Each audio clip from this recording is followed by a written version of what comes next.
Assalamualaikum warahmatullahi wabarakatuh. Kami dari kelompok 9 ingin mempresentasikan tentang ketahanan nasional. Selamat menyaksikan. Konsep ketahanan nasional adalah kemampuan bangsa untuk mempertahankan kelangsungan hidup negara.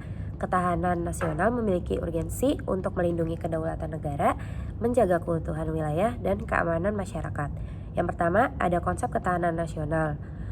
Isinya itu ada ketahanan nasional adalah kondisi dinamis bangsa yang berisi keuletan dan ketangguhan. Yang kedua, ada ketahanan nasional mencakup berbagai aspek kehidupan seperti ideologi, politik, ekonomi, sosial budaya, pertahanan, dan keamanan. Lalu ada ketahanan nasional didasarkan pada nilai-nilai Pancasila, Undang-Undang Dasar 1945, Bhinneka Tunggal Ika, dan Negara Kesatuan Republik Indonesia. Lalu yang kedua ada urgensi ketahanan nasional. Isinya itu ketahanan nasional penting untuk menghadapi berbagai ancaman, baik dari dalam maupun luar negeri. Lalu yang kedua ada ketahanan nasional penting untuk menjaga keutuhan bangsa dan negara. Ada ketahanan nasional penting untuk melindungi kedaulatan negara. Dan terakhir, ketahanan nasional penting untuk menjaga keamanan dan ketertiban masyarakat. Alasan perlunya ketahanan nasional dan bela negara. Untuk bisa menggapai tujuan nasional, sesuatu bangsa wajib memiliki kekuatan, keahlian, energi tahan, serta keuletan. Inilah yang dinamakan ketahanan nasional yang dapat diwujudkan dengan tindakan bela negara. Ketahanan sebuah bangsa pada dasarnya dibutuhkan guna menjamin serta memperkuat kemampuan bangsa yang bersangkutan baik dalam rangka mempertahankan kesatuannya, menghadapi ancaman, gangguan maupun mengupayakan sumber daya guna memenuhi kebutuhan hidup. Pada sisi lain ancaman, gangguan, hambatan, dan tantangan yang dihadapi bangsa dan negara selalu berubah-ubah sesuai dengan situasi atau kondisi eksternal dalam kurung konstelasi politik, keamanan, dan pola hubungan regional atau internasional tutup kurung.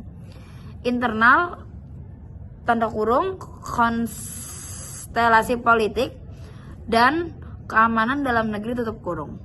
Ketahanan nasional dan bela negara dibutuhkan dalam mendukung keberhasilan tugas pokok pemerintahan, seperti tegaknya hukum serta kedisiplinan, terwujudnya kesejahteraan dan kemakmuran, terselenggaranya pertahanan serta keamanan, terwujudnya keadilan hukum dan keadilan sosial, dan juga adanya peluang rakyat untuk mengaktualisasi diri serta kelangsungan hidup bangsa dan negeri serta perjuangan menggapai tujuan nasional. Contoh yang terjadi di Indonesia sendiri adalah krisis moneter yang berlanjut kepada krisis politik sebagai akibat dari tidak kuatnya ketahanan ekonomi Indonesia dalam menghadapi ancaman tersebut.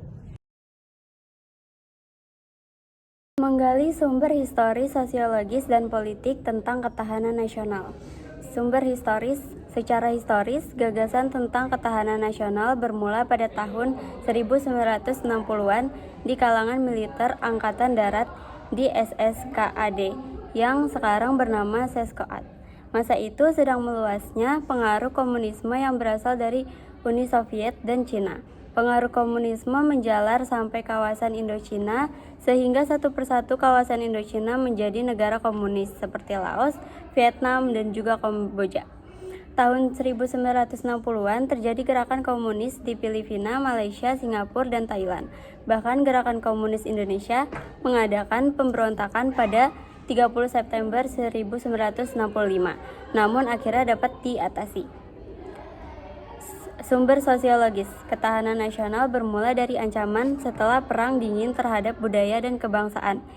Inti ketahanan nasional pada dasarnya berada pada tataran mentalitas bangsa Indonesia sendiri dalam menghadapi dinamika masyarakatnya sendiri, dengan berdasarkan pengertian ketahanan nasional sebagai kondisi dinamik bangsa yang ulet dan tangguh dalam menghadapi berbagai ancaman, maka konsepsi ini tetaplah relevan untuk dijadikan kajian. Sumber politik. Konsep ketahanan bukan hanya ketahanan nasional, tetapi juga berdasarkan konsepsi berlapis, yaitu ketahanan individu, ketahanan keluarga, ketahanan regional, dan ketahanan nasional.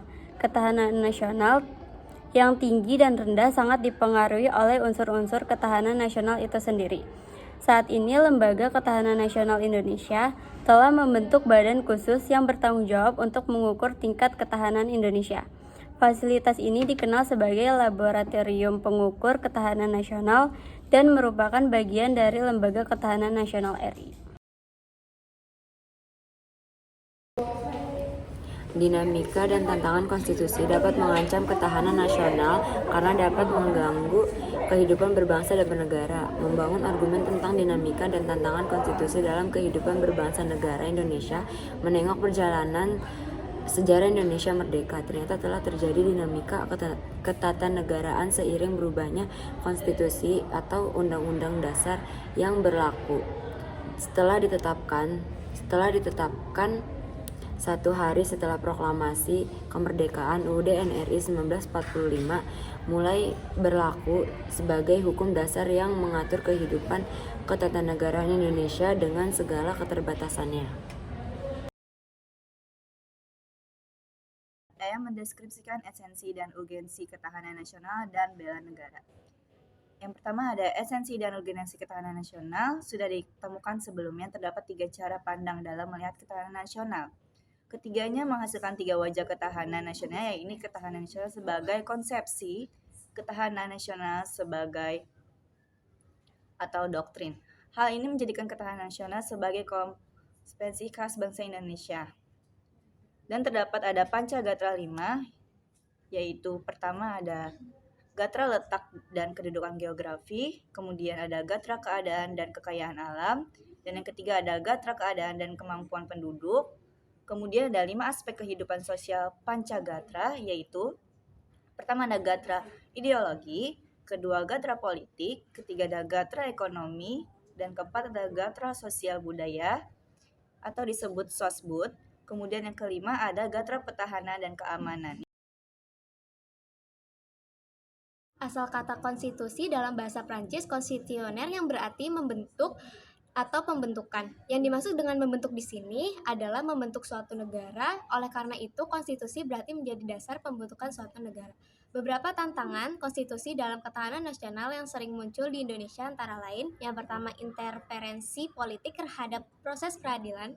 Keadilan di Indonesia telah dianggap terkikis oleh politisasi dan intervensi kekuasaan politik yang menghambat independensi hakim dan proses hukum. Yang kedua, korupsi yang merajalela. Korupsi telah menjadi masalah serius di Indonesia dan terpengaruh oleh efektivitas konstitusi dan pemerintahan. Yang ketiga, ada isu hak asasi manusia. Meskipun diakui sebagai hak yang mendasar, hak asasi manusia masih terus diabaikan di Indonesia. Hal ini ditandai dengan tindakan diskriminasi dan kekerasan terhadap kelompok minoritas, hak atas tanah dan sumber daya alam, serta kebebasan berekspresi. Yang keempat ada konflik agama dan etnis. Indonesia merupakan negara yang sangat heterogen dengan banyak kelompok agama dan etnis. Terkadang konflik antara kelompok-kelompok ini dapat mengancam kestabilan politik dan sosial. Maka dari itu, pemerintah harus menganalisis bagaimana mengelola perbedaan dan keragaman ini secara harmonis dan adil, sehingga tidak menimbulkan konflik dan diskriminasi. Yang kelima, tantangan terhadap hak kebebasan berpendapat dan pers. Kemerdekaan pers dan kebebasan berpendapat sering terhalang oleh tindakan yang mengintimidasi jurnalis, pengawasan pemerintah, dan regulasi yang ketat. Untuk mengatasi tantangan konstitusi ini, beberapa solusi telah diusulkan seperti reformasi hukum, reformasi politik, pengawasan yang lebih ketat terhadap kebijakan pemerintah, serta peningkatan kesadaran dan partisipasi masyarakat dalam proses demokratisasi. Selain itu, memperkuat independensi lembaga-lembaga peradilan dan pemberantasan korupsi serta diskriminasi juga diperlukan untuk menjaga keberlangsungan konstitusi dan demokrasi di Indonesia.